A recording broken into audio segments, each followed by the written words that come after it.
16. Mateo capítulo 16. Gracias, hermanos.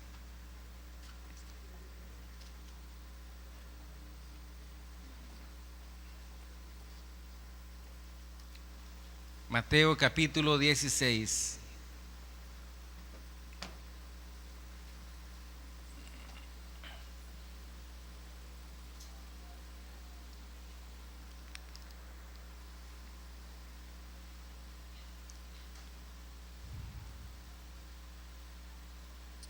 Vamos a leer a partir del verso 21. Mateo capítulo 16, a partir del verso 21.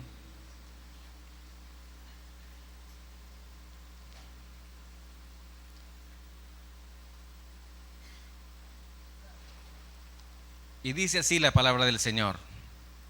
Desde entonces comenzó Jesús a declarar a sus discípulos que le era necesario ir a Jerusalén y padecer mucho de los ancianos y de los principales sacerdotes y de los escribas, y ser muerto y resucitar al tercer día. Entonces Pedro, tomándolo aparte, comenzó a reconvenirle diciendo: Señor, ten compasión de ti, en ninguna manera esto te acontezca. Pero él volviéndose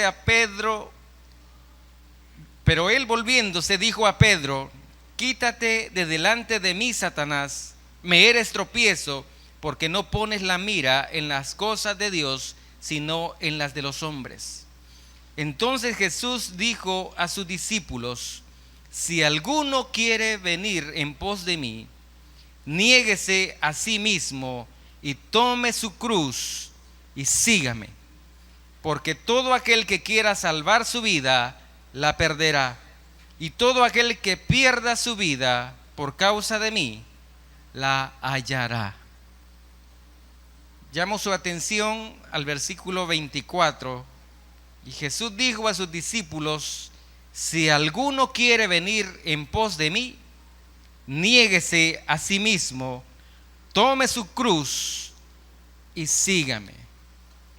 Resulta interesante recordar que cuando Jesús llamó a sus discípulos, una palabra bastó. No necesitó mucho. Pero en el capítulo 5 de Lucas se cuenta un incidente muy particular, y es el llamamiento de Pedro, de Andrés y de los hijos de Zebedeo. Dice que ellos habían estado pescando toda la noche y no habían pescado nada. Y Jesús aparece por la playa y le dice a Pedro: separa la barca, sepárala un poco. Y dice que comenzó a predicarle a la gente, a los que estaban en la playa. Y cuando terminó de predicar, le dice a Pedro: ahora boga mar adentro. Y Pedro seguramente ya intuía algo y le dice, seguramente le preguntó: ¿hacia dónde vamos o qué pretendes?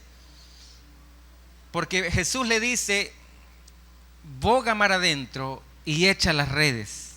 Pedro inmediatamente la agarró. Pedro era pescador. Le dijo: Señor, pero si toda la noche hemos estado pescando y no hemos agarrado nada. Seguramente el semblante del Señor estaba serio. Y Pedro le dijo: pero así por la buena, sí, Señor, ¿ya? En tu nombre voy a echar la red. Y echaron la red.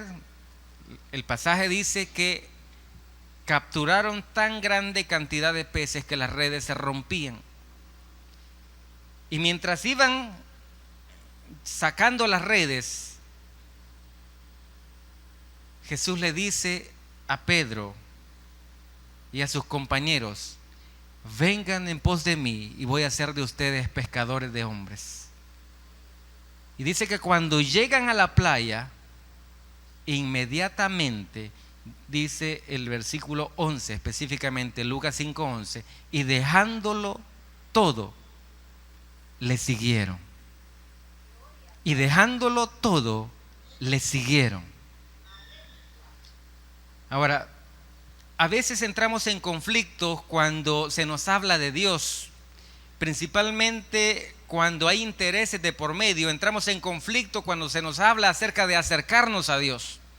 Entramos en conflicto porque muchas veces nuestros intereses no están enfocadas en las cosas de Dios, en las cosas del reino de Dios, sino que están enfocadas en las cosas de los hombres. Y es el llamado y la clara exhortación que Jesús le hace a Pedro cuando le dice: no pones la mirada en las cosas de Dios, sino en las de los hombres. ¿Cuántos de los que están acá tienen empleo? Levanten la mano los que tienen empleo. Ok, levanten la mano los que no tienen empleo, pero tienen una fuente de ingresos como un negocio. No les voy a pedir los diezmos, no se preocupen, no se trata de eso. Ya los vi medio afligidos. No voy a hablar del diezmo. Usted ya sabe que si no da su diezmo, ya sabe lo que está haciendo. Entonces yo no necesito explicarle más. ¿Por qué le pregunto eso? Porque dentro del lenguaje de aquellos que trabajamos hay una expresión y dice: por aquí subsistiendo. Y uno trabaja, dice, para subsistir. ¿Sabe qué significa esa expresión? Esa expresión significa casi vivir. Es una expresión compuesta. Sub es casi y luego vivir es casi vivir. Cuando usted dice aquí subsistiendo, o sea, casi viviendo. Ahora, ¿cuántos de ustedes se levantan todos los días con el firme deseo de ir y hacer su mejor esfuerzo para ganarse la vida? Levánteme la mano, quiero verlos. Le voy a pinchar la vejiga, fíjese, que usted ha estado totalmente equivocado todos estos años atrás. Porque usted no se puede ganar la vida. ¿Sabe por qué? Porque la vida es un regalo de Dios. Usted va y trabaja para tener un salario y ese salario le permite comprar algunas cosas, algunas comodidades, pero usted no se puede ganar la vida. Sin embargo, vea cómo se da el contraste. Muchas veces nos enfrascamos tanto en las cosas de esta vida y descuidamos las cosas eternas. ¿Le ha pasado?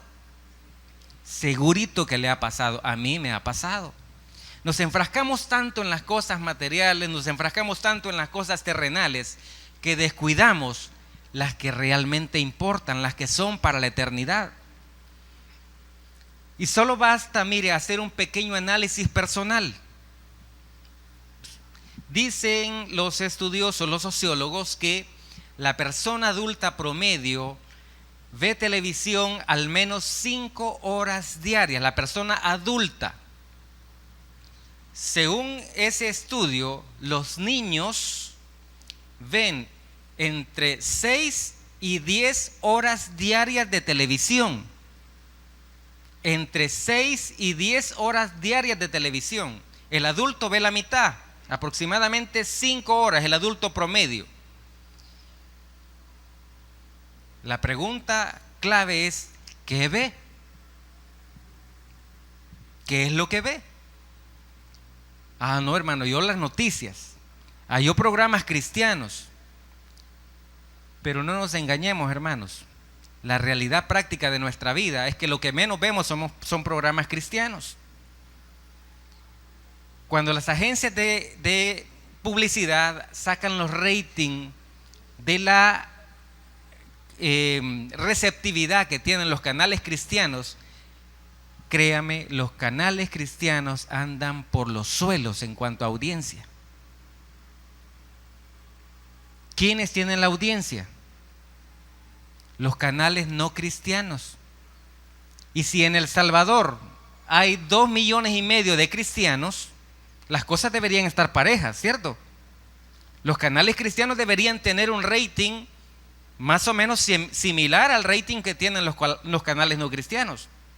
Pero ¿por qué no tienen un rating similar? Porque los cristianos no ven canales cristianos. ¿Qué ven?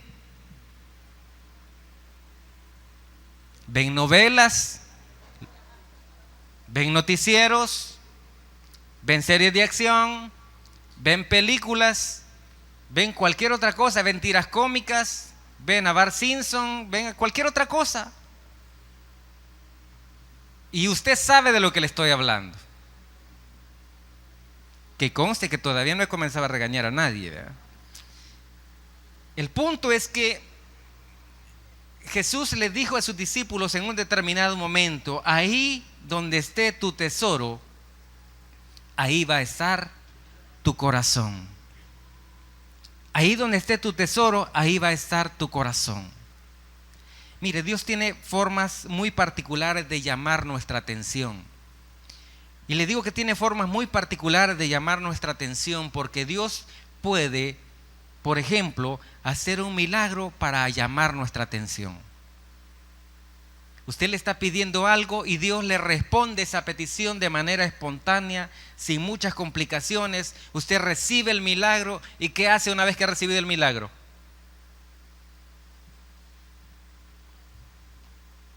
Usted lo sabe. Algunos ya no vuelven a la iglesia después del milagro. ¿Será eso gratitud? ¿Será eso convicción? ¿Será eso compromiso? ¿Será eso deseo de buscar las cosas espirituales?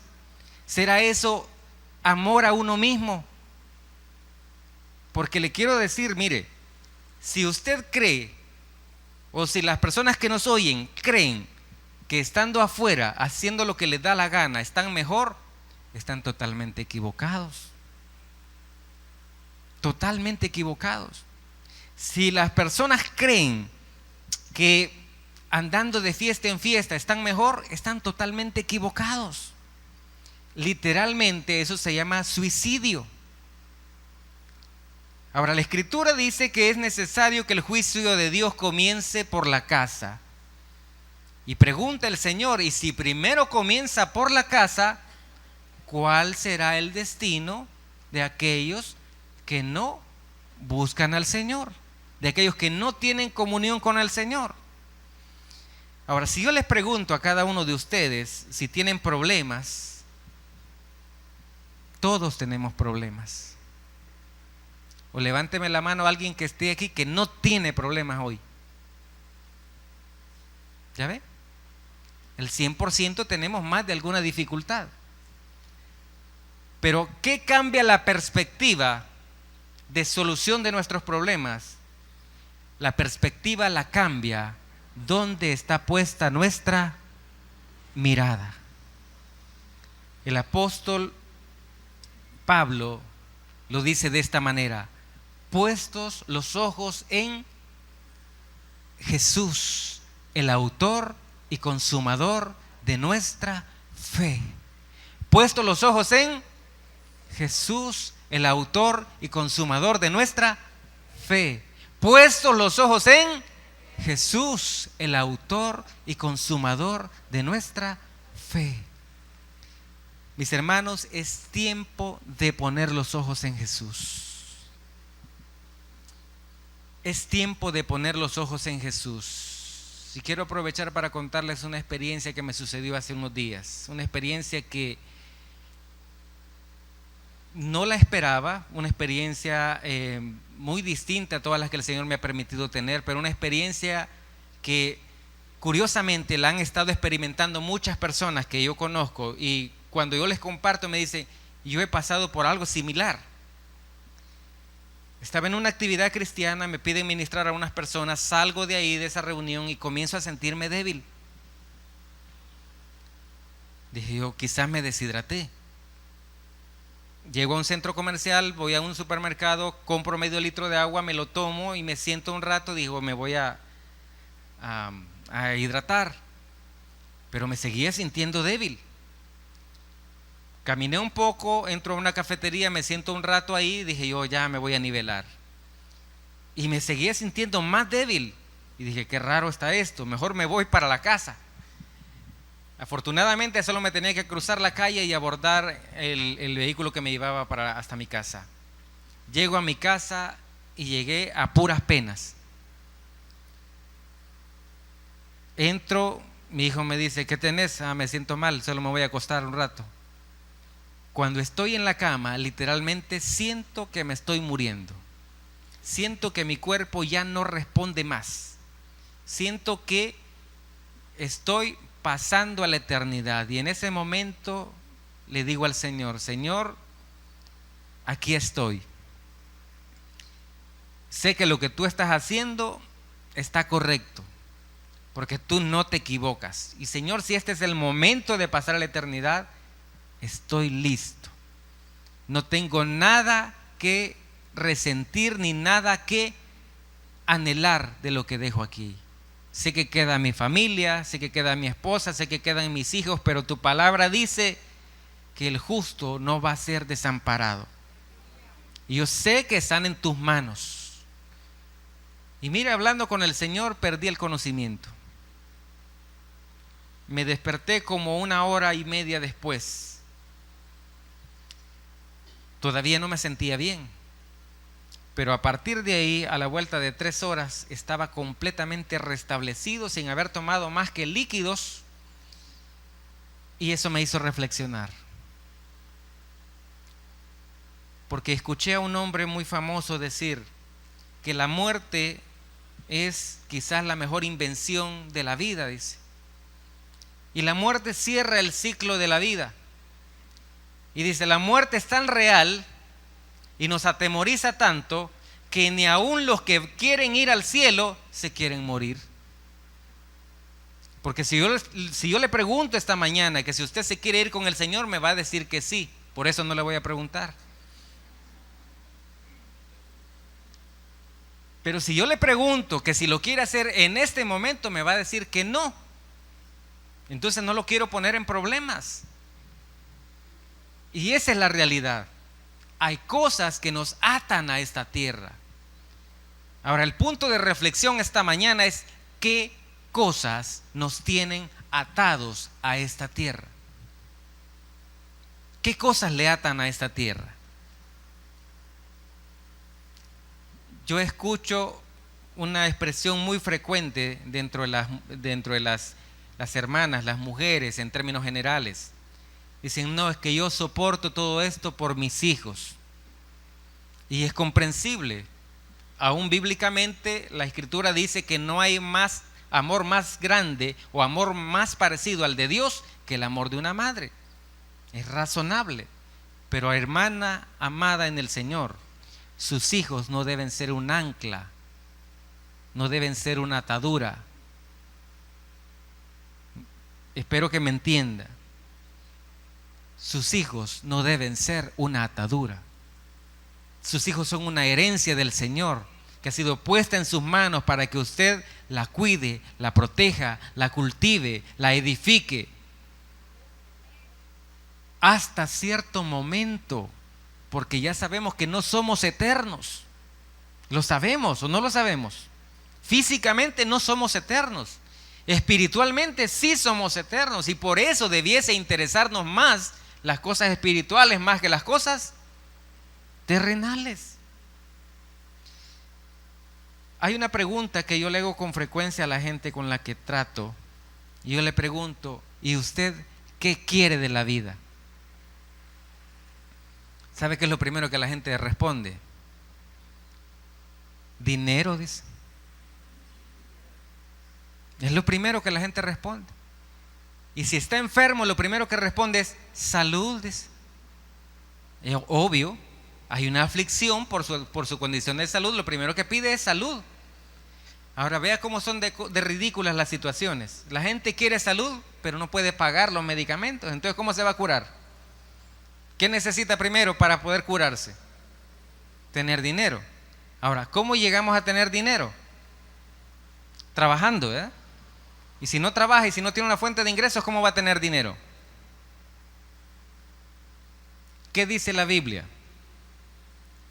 La Biblia dice, mas buscad primeramente el reino de Dios y su justicia, y todas estas cosas os serán añadidas. Entonces, ¿qué debemos hacer primero? ¿Salir a trabajar o a buscar el reino de Dios primero? Necesitamos buscar el reino de Dios primero. ¿Me está entendiendo? El reino de Dios es primero. Porque cuando usted busca el reino de Dios y su justicia, las cosas comienzan a llegar hasta usted. La promesa de Dios es que las bendiciones vendrán y nos alcanzarán. No dice que usted va a ir corriendo tras las bendiciones, pero no es cierto que a veces salimos corriendo tras las bendiciones y muchas veces sin desayunar, muchas veces sin bañarse porque le agarró la tarde. ¿No le ha pasado? No, yo sé que ustedes se levantan temprano. Pasa. Cuando nuestra mirada está en las cosas terrenales más que en las cosas espirituales, nuestras prioridades no tienen el orden correcto. Y vea cómo son las cosas. La Escritura dice: amarás al Señor tu Dios con todo tu corazón, con toda tu mente, con toda tu alma y con todas tus fuerzas. Menciona 4 aspectos. Pero si yo le pidiera a usted esta mañana que usted evaluara del 1 al 10 cuánto ama al Señor, yo le aseguro que no llegamos a 5. Se lo aseguro. Ahora, mi intención no es hacerlo sentir mal. Si se siente mal, qué bueno, porque eso es una buena señal. Significa que me está oyendo, me está poniendo atención. Y eso significa que el Espíritu Santo va a poder obrar en usted esta mañana, porque le va a hacer consciente de su necesidad espiritual. Al fin de cuentas, mi intención no es caerle bien. Mi intención es comunicarle el mensaje de Dios. Pero usted decide qué hacer con él. Usted decide, usted toma la decisión de qué hacer con él. Si su mirada está puesta en Dios, usted va a reconocer a Dios hablándole. Pero si su mirada no está puesta en Dios, sino que está puesta en las cosas de los hombres, posiblemente esta mañana salga odiándome, y yo lo voy a seguir amando y lo voy a seguir bendiciendo, porque sé que aunque no quiera, Dios está ministrando su vida. Me encontré con alguien un día que me dijo: mire, eso de que Dios le habla a uno, eso es mentira. Yo eso no lo creo. Para mí eso es un cuento. Para mí así tienen embobada a la gente. Y no me lo estaba diciendo alguien que no conoce al Señor, o sea, alguien que de fuera. Me lo estaba diciendo un creyente. Un creyente. Y le digo: pues mi amigo, mi hermano, sepa que Dios nos habla de manera directa. No lo creo, me dijo. Pues sí, hermano, si Dios nos habla de manera directa, que le digo que no, a mí nunca me ha hablado. Y mire, ya las cosas se comenzaban a poner calientes. Entonces le dije: mire, tranquilícese. Y le dije, le pregunto: ¿usted ya recibió a Cristo? Sí, me dice.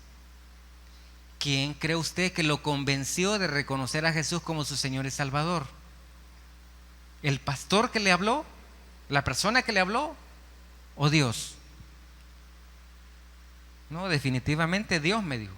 ¿Pero ocupó a alguien? Sí, ocupó a alguien, pero quien generó la convicción en usted fue el Espíritu Santo, fue Dios hablando a su mente y a su corazón. Bueno, pero de todas maneras a mí directamente nunca me ha hablado, me dijo. No se lo puedo creer, me dijo. ¿Y yo por qué le voy a decir mentiras?, me dijo. Es que no le estoy diciendo que me está mintiendo, simplemente usted no ha reconocido cómo Dios le ha estado hablando. Le digo: ¿me va a decir acaso que cuando entona un cántico para el Señor no ha sentido deseo de llorar? ¿Cómo no?, me dice. Y a veces cuando ha escuchado alguna predicación, usted siente que a usted se lo están diciendo, y pareciera que la persona que está predicando a usted lo está señalando, y a veces usted siente hasta como que se le revuelve el estómago con lo que está oyendo. Sí, me dijo, es Dios hablándole. No le gusta, pero es Dios hablándole. Y la noticia que les tengo esta mañana es que no tiene que gustarnos lo que Dios nos dice. Porque mucha gente va a las iglesias y dice: no, es que ahí no me gusta cómo predican. Es que no tiene que gustarte. Pero si prestas atención y tienes tu mirada puesta en las cosas de arriba, vas a reconocer quién es el que te está hablando. que no es el hombre, es Dios quien te está llamando la atención.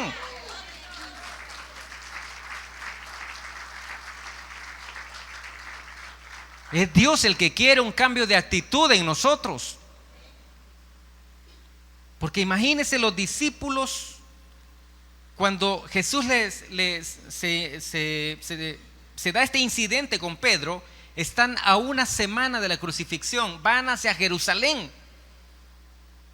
Los discípulos a esas alturas han estado 3 años y medio con el maestro, le han visto resucitar muertos, le han visto sanar leprosos, darle la vista a los ciegos, le han visto levantar a los paralíticos, le han visto multiplicar los panes y los peces, le han visto dominar los vientos, la tempestad, le han visto caminar sobre las aguas. ¿Sería suficiente? ¿Sería suficiente para creer? Pero cuando Jesús les declara que tiene que ir, que le es necesario ir a Jerusalén, y estando ahí padecer, y estando ahí morir, y estando ahí resucitar, ¿cuál fue la reacción de Pedro? Ya la leímos, muy humana, muy natural. Señor, que de ninguna manera esto te acontezca. El pobre Pedrito no entendía que si Jesús no moría en la cruz del Calvario como el Cordero de Dios que quita el pecado del mundo, la redención de la humanidad jamás hubiera sido posible. Y mire, tristemente muchas veces nos encontramos haciendo oraciones que van en contra de la voluntad de Dios. Usted y yo hemos hecho oraciones. Es más, es muy probable que ahora mismo usted esté haciendo una oración que está en contra de la voluntad y del propósito de Dios. Porque nuestra mirada está aquí, en las cosas naturales, en las cosas terrenales. No en las del cielo. No en la voluntad de Dios. Y Jesús mismo, estando en el huerto de Getsemaní, tuvo que decirle al Padre: no se haga mi voluntad, sino la tuya. Tu voluntad. Jesús entendía que estaba en la tierra para cumplir la perfecta voluntad de Dios. Ahora vea cómo son de ridículas las cosas. Ayer escucho a una persona dar testimonio y me dio risa el testimonio que estaba dando. Me dio risa por lo ingenuos que somos. Y dice así, mire, así con tono alegre, ¿verdad? Les cuento que me aprobaron el cable.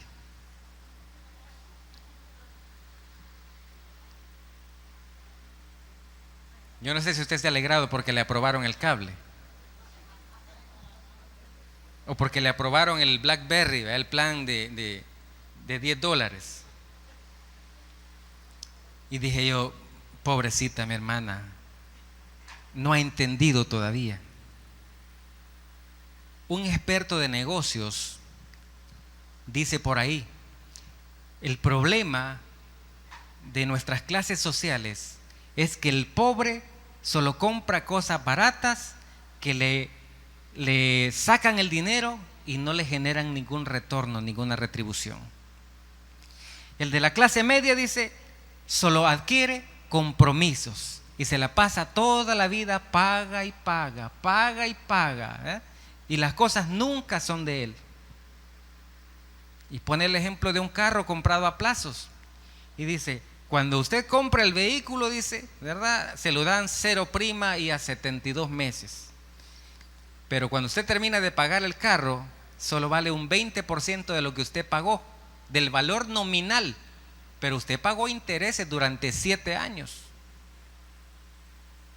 Y yo dije, mi hermana no ha entendido que lo que está adquiriendo es un compromiso de pago. ¿Y sabe qué es lo más triste? No tiene un ingreso constante.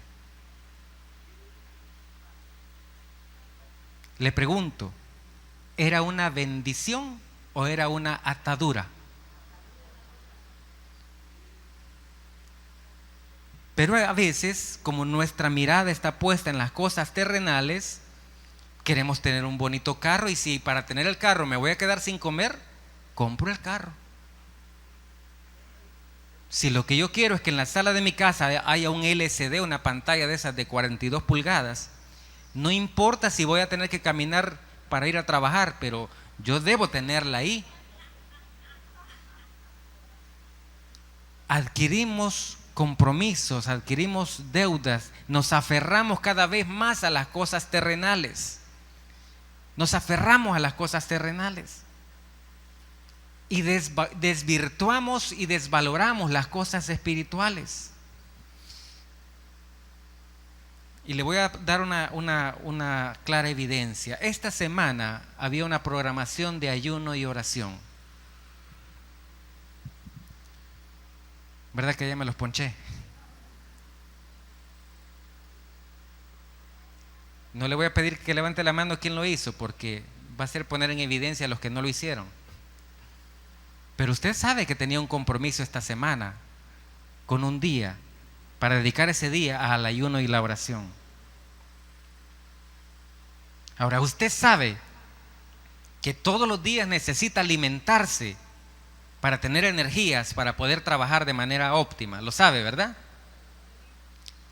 Eso es lo natural. ¿Qué cree usted que pasa en lo espiritual?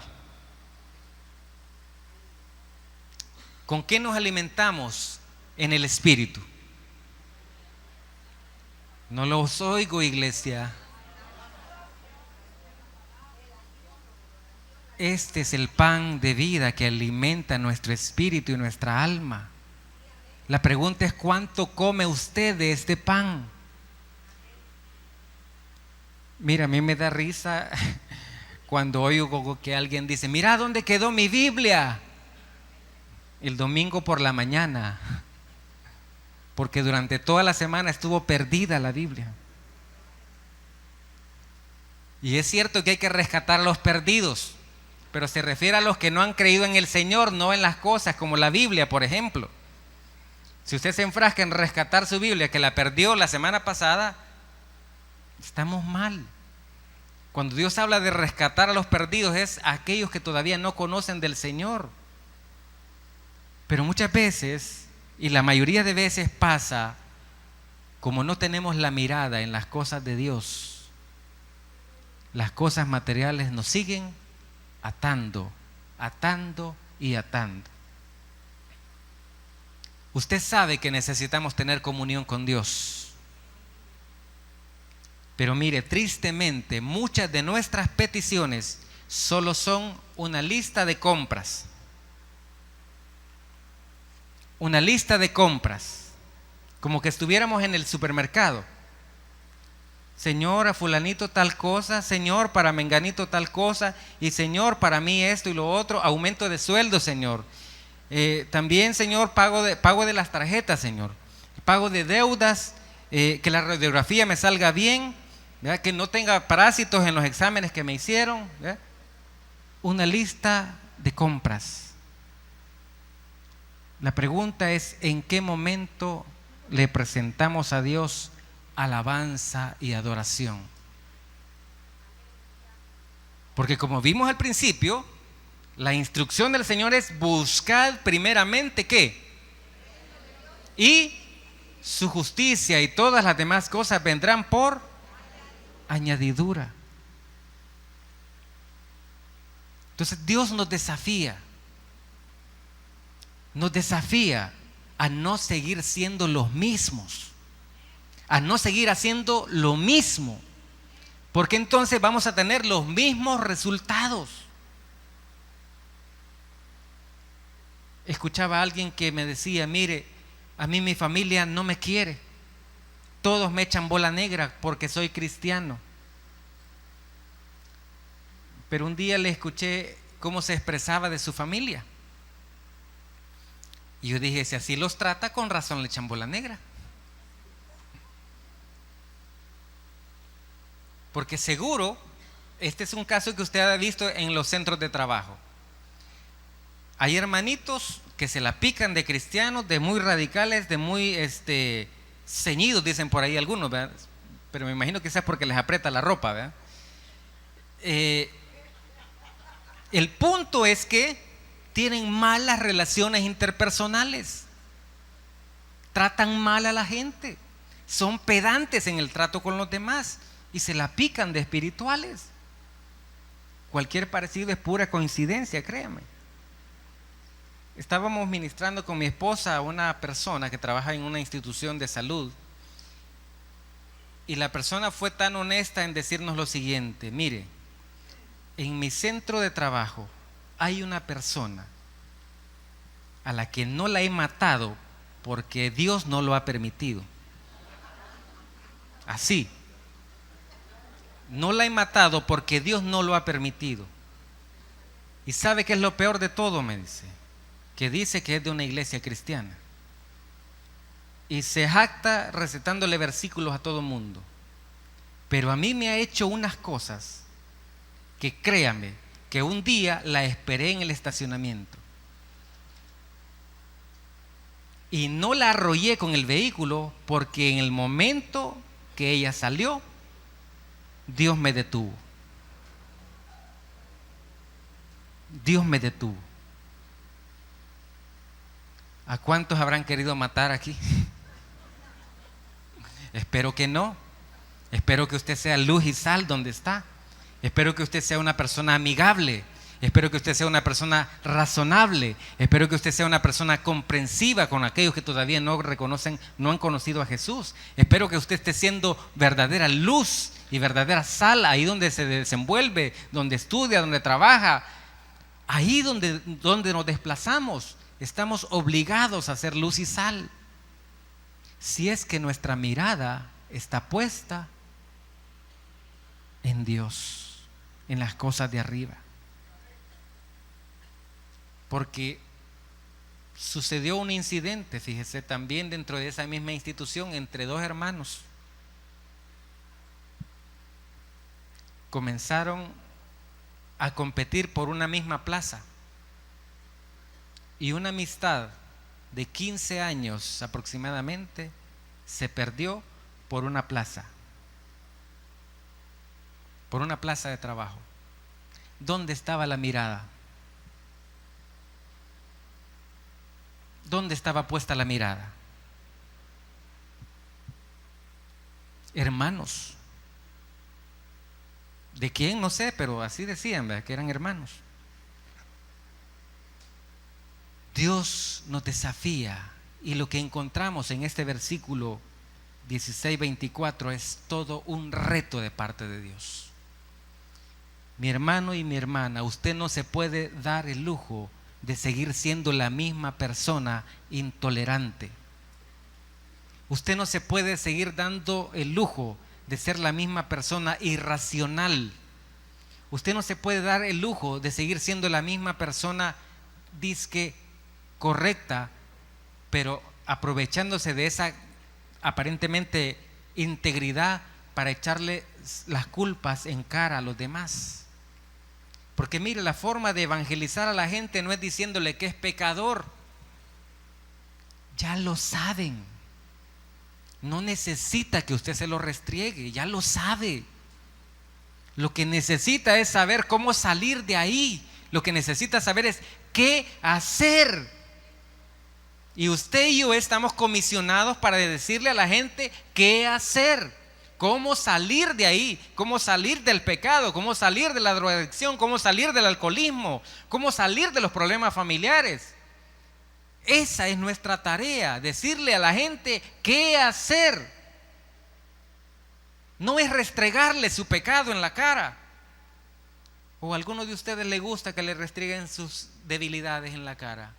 Levánteme la mano al que le gusta y comenzamos ya. Yo sé que a ninguno nos gusta, a mí tampoco me gusta. Cuando alguno de mis hijos me dice, mira, aquí te equivocaste. ¿Cómo que te equivocaste? Si mi palabra es infalible, no, tampoco, ¿verdad? Porque es cierto, ¿no le ha pasado que a veces su hijo o su hija le dice, mira, te equivocaste? Eso no es así. ¿No le ha pasado? Y debemos tener la madurez para reconocer cuando nos hemos equivocado. Ahora, no significa que nos van a agarrar de patitos porque nos equivocamos. Porque algunas personas eso hacen. Acordate que te equivocas. Y cada vez que acordate que te equivocas. ¿Verdad? Y acordate que te equivocas. No se trata de ser la víctima ni el patito de nadie. Las cosas correctas son correctas. Y lo que es, es. Y cada cosa tiene un nombre con el cual se identifica. Y el pecado se llama pecado. No se llaman problemas de carácter, se llama pecado. No se llaman debilidades de la carne, se llama pecado.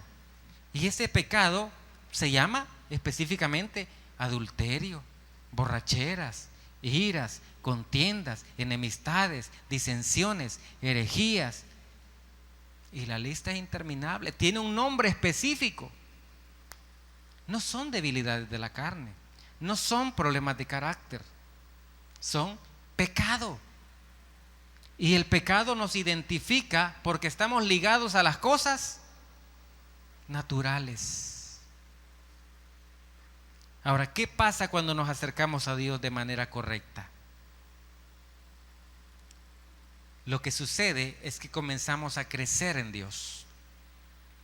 Dice la Escritura en Efesios capítulo 4, a partir del verso 11, que Dios ha constituido apóstoles, profetas, maestros, pastores, evangelistas, para la edificación del cuerpo de Cristo, hasta que todos lleguemos a la unidad de la fe y del conocimiento del Hijo de Dios, a un varón perfecto, dice, a la medida de la estatura de la plenitud de Cristo. ¿Cuántos metros hemos crecido, hermanos? ¿Qué altura tenemos en el Señor? Escuché a alguien que me dijo hace un momento: ay, hermano, yo quizás ni a la suela llego, me dice. Lo cierto es que Dios desea de nosotros que crezcamos. Y el crecimiento, mis amados hermanos, muchas veces va a ser todo un desafío de Dios, todo un reto de Dios. Porque en el proceso vamos a tener que renunciar a nosotros mismos. Vamos a tener que negarnos a nosotros mismos. Y vamos a tener que tomar nuestra cruz y avanzar. Avanzar. ¿Cree usted que a Dios le place ver hijos raquíticos? No. ¿Cree usted que a Dios le place ver hijos enfermos? Mire, yo veo los cuidados que a veces una madre tiene para con un hijo cuando éste está enfermo. No come, está ahí pendiente de que tenga agua, que tenga la medicina, se desvela cuidándolo, que esté envuelto, que no le falte nada, que tenga todo lo necesario. Pero con nosotros mismos no hacemos eso. Yo le aseguro que usted la cena, el almuerzo, el desayuno no lo perdona, naturalmente hablando. Pero ¿cuántos días? A veces tenemos semanas de ayuno espiritual o meses de ayuno espiritual. Mire, yo le aseguro que usted habla por teléfono todos los días para su casa y no le importa cuánto salga de teléfono. Pero a veces a Dios pasan semanas y meses en que no le dirige la palabra. Y qué bueno por ustedes que están aquí. Pero hay un montón que ni siquiera una vez por semana van a la iglesia. Qué bueno que usted ha superado, se ha negado a sí mismo y está aquí. Permítame felicitarles y por favor desen un aplauso porque ustedes se lo merecen por estar aquí. Porque han vencido su naturaleza humana, han vencido su carne. Y aunque no le guste lo que está oyendo, el Señor está haciendo lo suyo, no se preocupe. Un día me encuentro con un amigo que me dice: estoy abatido, estoy preocupado, no sé qué hacer. Y me dice: me chocaron 2 carros. Él tiene taxis. Me chocaron 2 carros. los ingresos han estado de la pastada, el otro negocio que tengo no se paran ni las moscas. Para colmo, mi mujer ayer se fue de la casa porque no tenemos nada que comer. Y mi mujer me dijo que no regresa mientras yo no resuelva esta situación y no hay qué hacer. Y le digo, ¿y has estado orando por eso al Señor? Sí, me dice, sí, yo oro todos los días y yo le digo al Señor, por favor, Señor, dame lo que me merezco, dame lo que me merezco.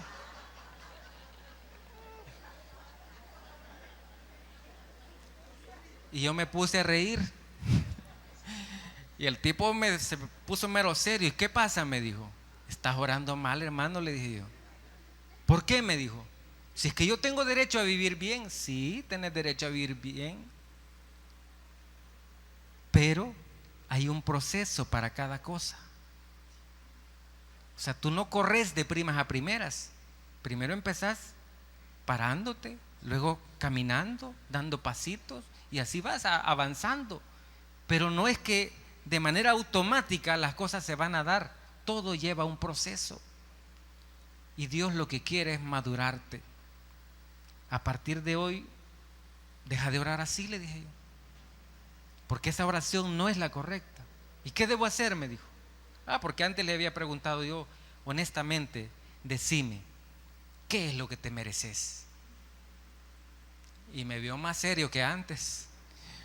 Y me dijo, quizás una buena paleada, me dijo. ¿Y qué crees que estás recibiendo? Le dije yo. Más enojado todavía. Y le dije, a partir de hoy, decirle, Señor, clamo por tu misericordia. Ten misericordia, Señor, y muéstrame qué es lo que debo hacer. Íbamos a entrar a una reunión, la plática terminó, pasaron 15 días y no lo vi. A los 15 días nos encontramos y llega bien entusiasmado, bien contento y me dice, hey, funciona, me dijo. ¿El qué? Le dije yo. Funciona, me dijo. ¿El qué? Le digo yo. El cambiar la forma de orar, me dijo. Fíjate, me dijo, que aquel día me caíste mal, me dijo. Pero después de que me fui de la reunión, me dijo, estuve reflexionando y comencé a cambiar mi forma de orar, mi forma de platicar con el Señor. Comencé a decirle que tuviera misericordia de mí. Comencé a reconocer que no merezco nada, que no es porque me lo merezca, que es por su gracia, es por su misericordia. Porque miren, muchos venimos aquí a patalearle al Señor, a reclamarle, a refunfuñar, a veces hasta insultar a los hermanos porque no nos ayudan en nuestra intercesión. Dios sabe lo que usted tiene necesidad, y si algo Dios no le está dando es porque no lo necesita o porque no le conviene, así de sencillo. Pero en nuestro infantilismo, en nuestra ignorancia, en nuestra inmadurez, queremos torcerle el brazo a Dios porque Él me lo tiene que dar, me lo tiene que dar. Dios no tiene que darte nada. Y perdone que sea tan jactancioso, tajante al decírselo así. Usted y yo no nos merecemos nada. ¿O hay alguno que sí se lo merece? No nos merecemos nada. Este hombre vio la diferencia y yo personalmente he visto la diferencia. Le comparto una lección que el Señor me dio recientemente. El Señor nos sometió a un proceso de reeducación, pasando algunas materias que ya habíamos cursado antes, pero el Señor quiere que perfeccionemos la materia y que obtengamos doctorado. Entonces nos sometió a un periodo de escasez. Y un día, mientras iba hacia una actividad, le digo, Señor, ¿cómo vamos a resolver esto? Porque habían algunos compromisos. Le digo, ¿cómo vamos a resolver esto? Yo he aprendido a preguntarle al Señor cómo lo vamos a resolver, no decirle, Señor, bendice lo que hago, porque yo sé que Él tiene la respuesta, yo no. Entonces me dijo el Señor, te voy a dar lo que necesitas cuando lo necesites. Y yo dije, Señor, eso parece trabalenguas, no lo entiendo. Porque cuando uno está preocupado, está afligido o está angustiado, usted oye pero no entiende. Oye pero no entiende. Porque su mente está cautiva por la aflicción. Le dije, Señor, no entiendo esto. Y el Señor utilizó un ejemplo cotidiano. Llegaron unos recibos y cuando veo los recibos veo el valor y le digo, Señor, necesito esto. Y me dice, ya comenzaste a entender. ¿De cuánto es el recibo? Eran como $70. Eso es lo que necesitas, me dijo. ¿Cuándo se vence? El 29. ¿Y qué fecha es hoy? 22. Está bien. Yo no sé si usted ya entendió. A mí me costó entenderlo. Entonces por eso se lo digo de nuevo. Dios nos da y nos va a dar lo que necesitamos cuando lo necesitemos. Porque Dios tiene 1,000 formas de proveer y de suplir nuestras necesidades. Mire, Dios ha traído gente del extranjero a dejarnos dinero, fíjese. Pregúntele a mi esposa y va a ver que es cierto. Nosotros no las hemos invitado, no les hemos dicho, por favor visítenos que estamos en aflicción. No. Pero la gente viene, comparte con nosotros y nos deja provisión. ¿Y creen que yo me voy a enojar por eso? No, yo le digo, Señor, tu palabra se cumple. Tu palabra se cumple. Ahora, el problema es que el diablo es experto en sobredimensionar los problemas. Es experto, principalmente cuando nuestra mirada está en las cosas terrenales y no en las cosas espirituales. Mis amigos y hermanos que nos ven por la televisión, creer no es fácil. Sí, solamente creemos en las cosas que vemos. Tener fe va más allá del simple hecho de creer algo. Creer significa que yo acepto un concepto, una idea, un principio, un valor, y sin que hayan resultados aparentes o físicos, sin que hayan evidencia física, yo tomo esa idea, ese concepto y lo convierto en realidad, lo llevo a la práctica. Eso es creer. Es que yo tomo algo, lo recibo como una instrucción, como una orden, como una orientación específica de Dios, y voy y lo llevo a la práctica. Cuando yo realizo eso, esa instrucción que me dieron, cuando yo realizo esa orden que me dieron y la llevé a la práctica, entonces estoy demostrando que creo. Y el haber hecho eso aumenta mi fe, porque me permite ver que la instrucción que recibí era correcta y produce resultados. Si Dios dice, buscad primeramente el reino de Dios y su justicia, ¿qué debemos hacer? Solo como 3 lo saben. Le voy a preguntar de nuevo. Si Dios dice, mas buscad primeramente el reino de Dios y su justicia, y todas las demás cosas vendrán por añadidura, ¿qué debemos hacer? Buscarlo, hermano. ¿Y cómo buscamos el reino de Dios? Hay 3 acciones sencillas que usted debe hacer todos los días. 3 acciones sencillas. Estas usted debe tenerlas a la par de su tiempo de comida. ¿Qué debe hacer? No debe sentarse con los pies cruzados a meditar. Eso no lo debe hacer. ¿Qué debe hacer?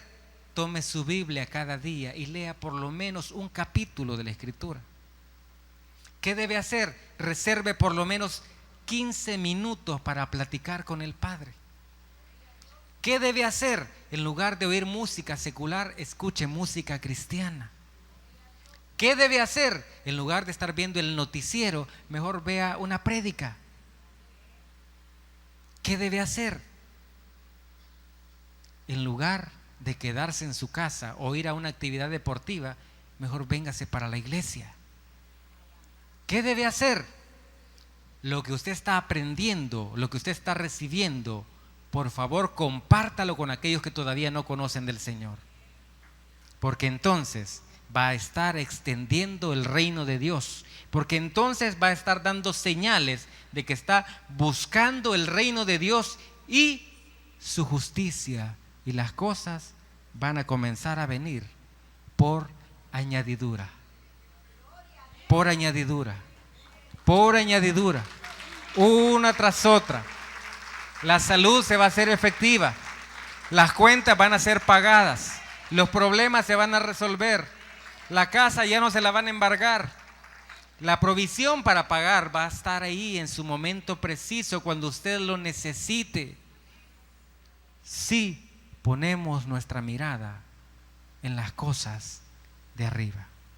Puestos los ojos en Jesús, el autor y consumador de nuestra fe. Puestos los ojos en Jesús. Incline su rostro.